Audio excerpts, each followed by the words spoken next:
कृष्णा पहांडोळे, मोहन पाटेकर, परशुराम गायकवाड, संजय महाले, देवराम गावी आणि नरेश रोज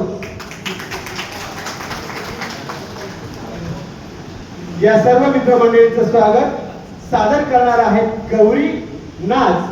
त्या गौरी नाचाची पार्श्वभूमी सांगण्यासाठी मी जयराम वज्रे यांना या ठिकाणी आमंत्रित करतो. 2 मिनिटांमध्ये ते आपला गौरी नाच या ठिकाणी सादर करतो. त्याबद्दल सांगते.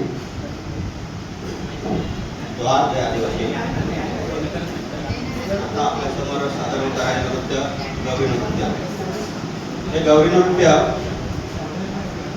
पालघर आणि ठाणे जिल्ह्यामध्ये आणि त्याचबरोबर दादरा नगर हवेलीचा जो प्रदेश आहे या प्रदेशांमध्ये प्रामुख्याने होत असतं. आणि पावसाळ्यामध्ये जो आदिवासींचा एक सण आहे कोवळी भाजी म्हणून, कोवळी भाजी खाल्ल्यानंतर आणि जेव्हा आपले पंचमी श्रावणामध्ये येते त्याच्या आधी लावणी सुरू झाल्यानंतर जेव्हा लावणी संपली त्याच्यानंतर हळूहळू मग काय होतं की माणसं भात रोखणीचं काम करून थकलेले असतात आणि त्यांचा विश्राम होण्यासाठी किंवा आराम म्हणून एक रात्रीच्या वेळेस नृत्य करतात. साधारणतः संध्याकाळी 8-9 वाजता सुरू करतात आणि 12-1-2 वाजेपर्यंत नाचत असतात आपले शेतकरी बांधव. त्यामध्ये हे गौरी नृत्य होत असतं. त्याचबरोबर काही भागामध्ये त्याला मोरगा नाच असंही म्हणतात.